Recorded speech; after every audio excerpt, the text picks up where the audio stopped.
When it comes to your self-image, are you your own best friend or your hardest critic?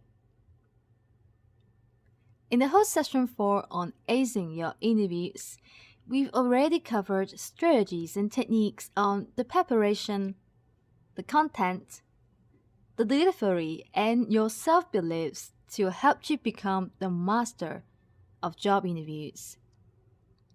In this last episode, I would like to talk about making impact, which has to do with your presence, how to carry yourself, and your choice of clothing. So what appears outside is a true reflection of who you are inside. First, let's define what is presence. Presence is the state in which we stop worrying about the impression we are making on others, so we can bring out our boldest self to our biggest challenges.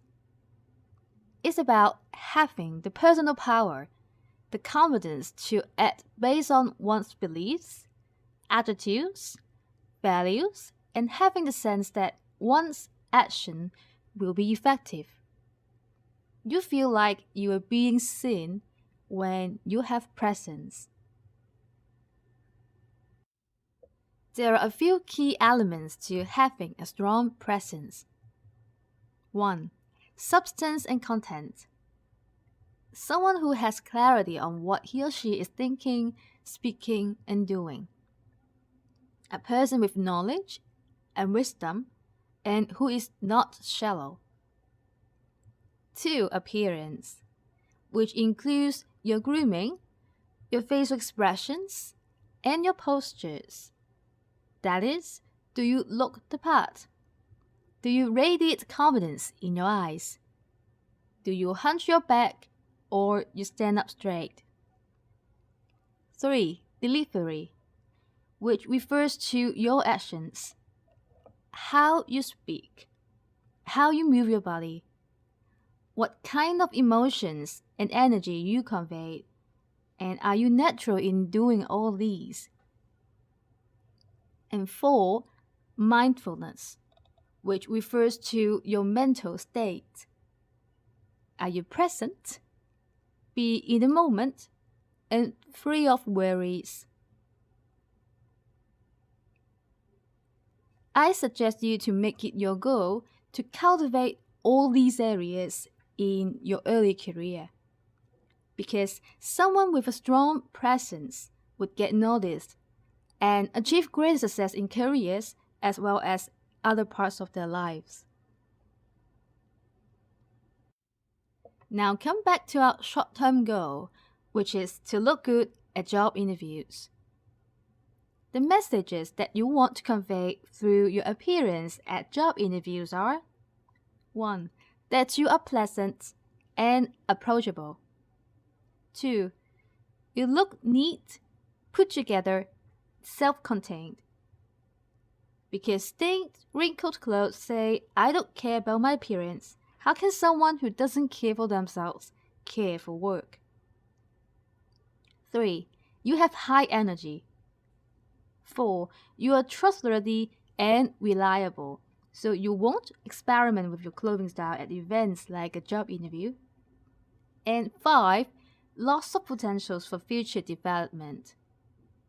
Like when other actresses go for audition, they wear plain clothing to avoid being stereotyped into a certain characters. I know some of you might feel, why bother? I'm not joining the fashion industry anyway. But you might not notice that your clothes are actually sending hidden messages to others without you noticing. It's all about perceptions. People make their assessments in the first few seconds when meet with each other, and will make all sorts of assumptions and decisions about us without proper evidence. It's because people generally believe that what you wear represents who you are. For example, studies show women who have body image issues tend to hide themselves behind baggy, ill-fitted clothes, since they are trying not to stand out. And in the reverse direction, there is psychological correlation between what you wear and your mood state. There was a study from Northwestern University which examined a concept called enclothed cognition, which means when you dress in a certain way, it helps shape your internal self. For example, even a fake policeman wearing a police uniform will feel more empowered. Or for girls wearing a princess dress, you can really see their eyes are shining and their moves will be different because they really feel like they are princesses. In the book, You Are What You Wear, Dr. Jennifer Bogarden features some of the most common wardrobe and perception problems, which, according to her studies, there are usually psychological reasons for a certain wardrobe issues. For example, people who wear only naturals and avoid attention-getting patterns or accessories might be feeling too comfortable to shake things up, or being too afraid to draw attention to themselves. If this is true, then the issue is not only about your clothing choice. You should work on why do you avoid drawing attention to yourself. Is it a confidence issue deep down? Now, whether you agree with Dr. Jennifer or not with the above, there is absolutely nothing, especially self-doubt, should prevent us from realizing our full potentials. So, let's find out your unique style. Style is a way to say who you are without having to speak. How you dress is a form of communication and self-expression, and it impacts heavily in interviews and even your careers, because it is one of the largest aspects we notice about someone when we first meet. And I have to admit that I used to look down on people who spend too much attention and time on their appearances. Only after I went through my image consulting training, I realized that the essence to looking good is not about treating people like a boss and cover them up with wrapping papers of different patterns. It's about being authentic and dressing in alignment with your personal brand. You can look good even if you're not interested in fashion trends. It's all about the wisdom of knowing your strengths and weaknesses in your body shape so you can leverage on it and find style that flatters you and express your inner qualities truly. When we talk about dressing for an interview, we're striking a balance between your personal style and the dress codes of the work environment. I'll talk about different dress codes and formalities next, but no matter how traditional or laid back a company can be, there are some universal rules. Like never show too much of anything. Anything too tight, too short, and too sheer won't look professional. And avoid anything you can wear to a party. Don't be a walking billboard by wearing clothes or accessories with huge logos. I once met a young guy who wore a belt with a large D&G logo belt bucket in golden color to a government official interview. That would be considered too loud. No gym clothes unless your interview involves push-ups or is a sportswear company.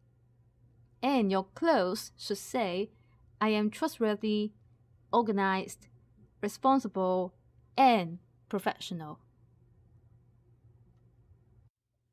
Level 1. Decoding dress codes. Office dress codes can be very confusing. So what exactly is formal? business professional, business smart, and smart casual. I'll show you with graphic examples. Companies with formal workwear are not fashion-friendly environments, so you will not have a lot of space to express your personal style. For ladies, you can try to compensate with stylish details and accessories, like adding a pearl necklace or small elegant earrings to complete your outfit. Here are some examples for ladies. On the left, these are very conservative dress codes suitable for governmental positions and treasuries. To the right, these are more contemporary formal dresses which will do well in interviews with professional firms or hospitality. The characteristics of formal clothing are: for suits, it's in black, dark charcoal, or dark navy colors. The top and bottom pieces are usually matching colors and fabrics. For the blouse underneath, use basic colors like white, black, beige, light blue, or light pink. For shoes, wear a simple black leather shoes with comfortable heels that you can handle. The formal dress code will also encourage minimum skin exposure, so there will be long sleeves, and the skirt length will be at the knee or slightly below. Ultimately, the overall style would be simple and neat without too much distraction from the clothes, so people can focus on you as a professional. Similarly, for men, the suit colors would be in black, dark charcoal, or navy. For men, it's especially important for you to get your business suit tailored. Suits in a slim fit cutting and fabric would belong to the contemporary spectrum. For pattern of the fabric, plain color or stripe would be recommended. For shirt color, avoid pure white because it would resemble a student-like image. Go for pearl white, beige, light blue, light pink, or light green. For ties, wear ties with neutral color with very subtle patterns.